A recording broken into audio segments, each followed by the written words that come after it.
Dragon Quest Swords takes full advantage of the Wii's motion sensing hardware that sees you hacking and slashing your way through yet another unique Dragon Quest story. I'll tell you right away that this isn't your standard Dragon Quest game where you compile a party of adventurers and level up to defeat a boss. It's more of an adventure game based on the Wii's unique functionality. You begin as the hero as you step into a traditional trial of worth that each boy must complete. In true Dragon Quest style though, what starts off as a traditional rite of passage ends up becoming a struggle for the kingdom's survival. Now I'm not gonna lie, the story is pretty bare bones, but what makes up for it is the gameplay. It goes without saying that you'll be spending quite a bit of time attacking with your sword, hitting the enemy mercilessly with horizontal, vertical, diagonal, and thrusting attacks, but don't expect to beat the game by simply swinging your Wii remote around like a lunatic. Each enemy has their own attack pattern, and most of the harder ones can block your attacks indefinitely, so you must wait for them to expose their weakness and then strike. Throughout the game you'll come across many different swords and other types of equipment which you can equip. You can also buy and sell equipment in towns, as well as forge new and better swords. While the game is rather short, being only 8 chapters long, acquiring the items necessary to make the better weapons in the game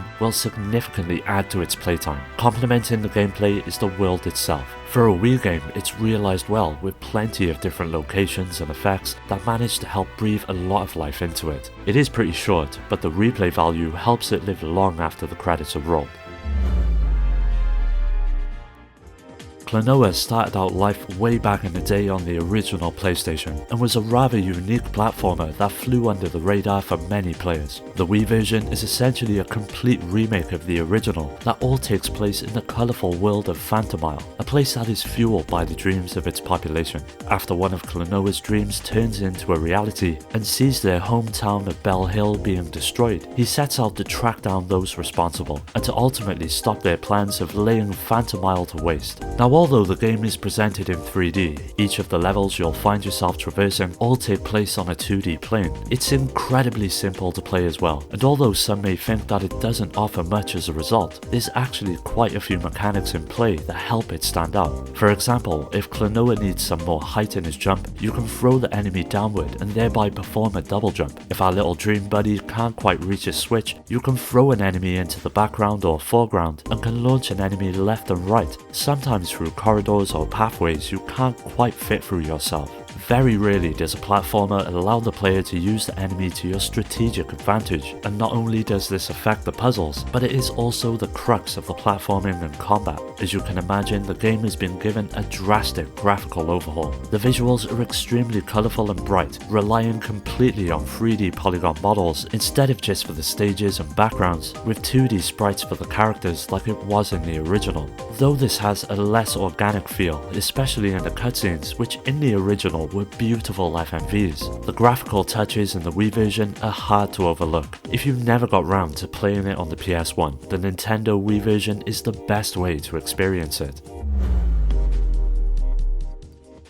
The Excite series has long been an integral part of Nintendo's history. From its humble beginnings on the NES with Excite Bike, it's constantly iterated over the years, with it culminating in one of, if not the most enjoyable, with Excitebots on the Wii. Now, racing is just half of the equation in Excitebots. Sure, getting first place is optimal, but you have to do it in style. You don't win races solely by crossing the finish line in first place. With Excitebots, the goal is to earn as many stars as possible, and they're readily available by performing many tasks. In the single player mode, you start out with the School Cup, a set of 4 races which can be chosen at will. You have to clear all of the tracks in a given cup to unlock the next, which features another set of new races to complete. Each track has a minimum amount of stars needed in order to advance, but to unlock the 2 bonus difficulties, you'll need to shoot for far more stars in each track than the bare minimum. There's so many avenues when it comes to accumulating stars, may that be drifting or jumping, but mainly through several minigames that play out during each race. You can knock a football into a giant net as you make a turn, or slam into a set of bowling pins for example, that all add to the amount of stars you'll receive. Like Excite-Truck, Excitebot uses the Wii Remote to steer held horizontally as if you were playing the old NES. It worked well with Excite-Truck, and it pleases me to say that it works even better with this one. The steering is much tighter, and you hardly ever feel that you're not in control of your bot. Overall, the game just blew by my expectations. Excitebots came out of nowhere, had a little buzz, and it is yet one of the best arcade races on the Wii. This one is well worth picking up. A Boy and His Blob originally released for the NES way back in 1989. The game, which was already well thought out for the time, featured a boy who had to save a planet called Blobalonia with the help of a blob named Blobbert. The goal was to overcome several platforming and puzzle challenges by feeding the blob various coloured jelly beans, each coming with its own different blob transformation which could be used throughout the game. Now the Wii version is a complete reimagining of the original. It keeps many aspects in place but builds and improves upon them in many different ways. It's essentially a side-scrolling puzzle platformer that's divided up into 4 worlds, with about 10 levels making up each of them. 2 of the worlds are located on the boy's planet, and the 2 other worlds are located on the blob's planet. During gameplay, the boy can't do much on his own. That's why you'll need the blob to do everything, from jumping to killing enemies. Thanks to a pack of jelly beans of different colours, the boy can turn the blob into various objects, such as a trampoline, a ladder, a rocket, a parachute and cannon. The list goes on and on. Using these transformations, you'll be able to work your way through the obstacle-filled levels and solve the puzzles on your way. There's a lot to the gameplay than what first meets the eye, which helps propel A Boy and His Blob into something unforgettable. Despite some technical shortcomings, this one is a solid adventure, filled to the brim with charm and personality that is bound to put a smile on even the most grumpiest person you know. Real Heroes Firefighter is basically a first-person shooter where each of the enemies have been transformed into fires. Instead of taking down monsters, you instead haul around extinguishers and hoses to tackle deadly blazes, hack down doors with axes, and rescue civilians before they become a victim. Now, as with many FPS games on the Wii, it can always be a bit of a mixed bag, but thankfully Real Heroes offers up a pretty decent control scheme that, while taking full advantage of the Wii Remote, it still feels intuitive, and most importantly it works. Most of the actions require you to mimic them with the remote. For example, if you need to smash a window with your axe to let out smoke, you simply hold down the B button and swing the controller forward. Most of these movements are easy to pull off and are pretty satisfying. Surprisingly, there is a narrative that involves you and a team of firefighters, but in all honesty it is completely forgettable and cheesy. It's mainly there to serve the gameplay, and that's what the game gets right. It's not just simply about putting out fires though, there's a healthy amount of puzzles as well. Gas pipes might be firing out of control, forcing you to dodge them in order to get to a control panel to shut them down completely. Electrical arcs might be firing off in all directions, asking that you quickly pry open a nearby breaker box and throw down a lever. Most missions tend to mix up the objectives enough that you don't get too bogged down in repetition, but after a while it can begin to feel a bit samey. It's not something that fully takes away from the experience, but maybe a bit more variety would have helped the game along. If you've ever wondered what it's like to be a firefighter, Real Heroes offers up the perfect chance to find out.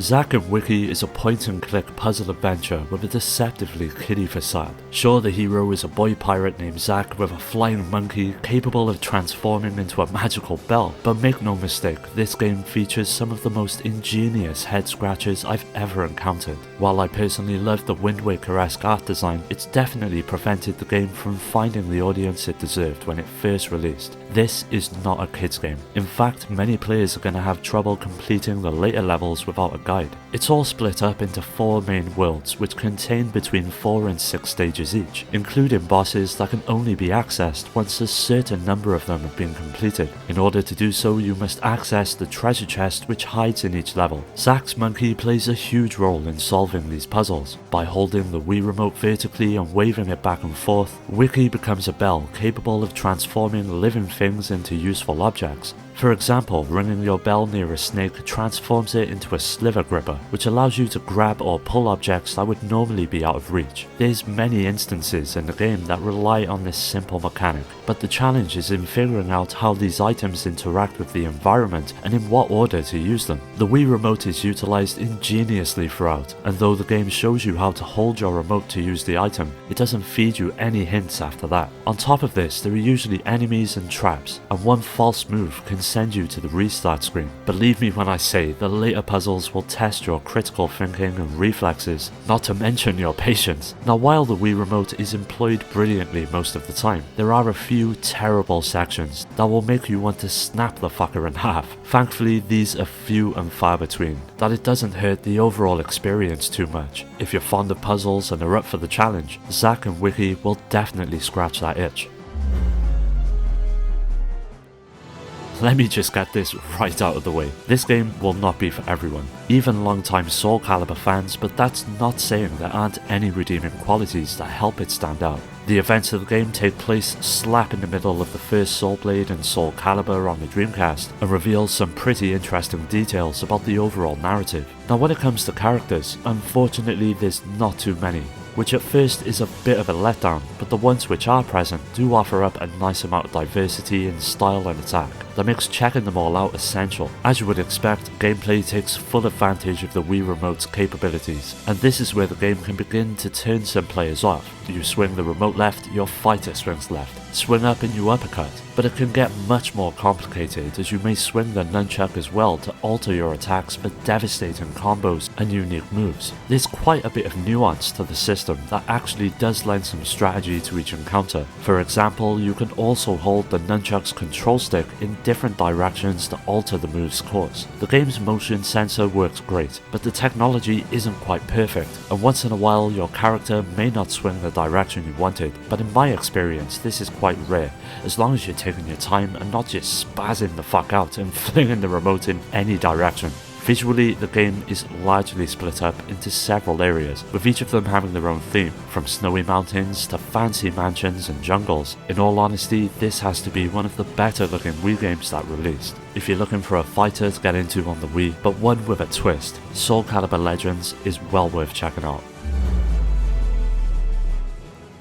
The Conduit is a sci-fi FPS that proved that the Wii was no slouch when it came to representing the genre. It takes place in the near future, and you play as Michael Ford, a Secret Service agent who is inducted into a government agency known as the Trust, after stopping an assassination attempt on the president that was carried out by his own Secret Service agents. It's not long before you're tracking them down and getting to the bottom of their betrayal. The campaign is broken up into several missions that sees you visiting a wide variety of locales and undertaking a range of objectives that help keep the gameplay fresh. But what really steals the show is the general control setup and gunplay that's in a league of its own. The level of customization is simply astonishing. You can map any action to any of the Wii Remote's buttons, which allows the player to create their own setup and completely negate motion controls if that is your preference. Now, the general gameplay consists of several puzzles that must be completed by using an item known as the ASE. It sees you scanning the environments very much like Metroid Prime and helps to clear the area of any unforeseen threats like mines. But gunplay is where it's at. You have a selection of weapons at your fingertips, from pistols to submachine guns and shotguns that all bring their own distinct advantage to each situation. But you'll eventually get a hold of more exotic weapons from the aliens. These ones help bring a bit of character to the game and save it from becoming just a simple generic shooter.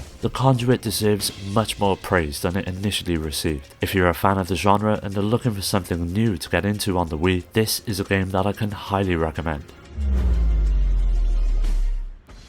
Cursed Mountain takes place in the late 1980s, and if you haven't already guessed, on a huge mountain. You follow Eric Simmons as he begins to climb to find his younger brother, who was hired to climb the mountain to find an artifact and hasn't returned home. If I'm being honest, this game is slow. The pacing is slow, the gameplay, the story, and you're even encouraged to walk instead of run, as you attract fewer attacks from the ghosts. But is it really a bad thing? To me, it isn't, as I find some of the best horror games share this style, mainly to build the atmosphere, the tension and terror, and for those who love Project Zero, Clock Tower and Silent Hill, you'll feel instantly at home. Now the story can be a little hard to follow as it's mostly told through various documents you'll find throughout the game, and it is quite easy to miss some of them. The gameplay mostly consists of exploring environments as well as taking part in combat, with the Wii remote being fully utilised with various gestures and point and shoot mechanics that make it an absolute breeze to play. Thankfully, it's actually quite difficult as well. Each of the ghosts you encounter will offer up their own challenge that demand a mastery of each tool at your disposal. Of course, there's several weapons as well as a central mechanic known as a compassion ritual, which completely vanquishes the enemy once performed. Of course, with it being on the Wii, the graphics department isn't going to knock your socks off, but it holds up admirably. I've always wanted to see Cursed Mountain make a return. It is just so damned overlooked and deserves so much more attention than it received. If you get the chance, snap this one up. Fragile Dreams is best described as an atmospheric adventure. In truth, the game merges elements of the horror, action, adventure, and RPG genres, but none of these are very strong. While the game is incredibly atmospheric, it settles for being eerie and lonely, as opposed to being more horrific like Silent Hill for example. The story takes place in a world that has begun to decay. Civilization is slowly falling apart without maintenance, and this is where the player steps in. You take control of a young boy named Sito, who seeks to find someone else in this empty world so he's not alone, and loneliness is the feeling that the world will evoke. Though you may be walking the city streets at one point, it may as well be a ghost town, and the game makes it completely believable. You're armed with a flashlight in one hand and a knife in the other. The Wiimote's pointer is used to determine where Sito is looking and pointing his flashlight. As such, you have to point towards the edges of the screen to get Sito to actually turn. While exploration is quite enjoyable, the same cannot be said for the combat. It is functional and offers up to 4 types of weapons, but it's just too damn slow. Add to this that you actually have to pause the game to change a weapon as well, and it just becomes rather unintuitive.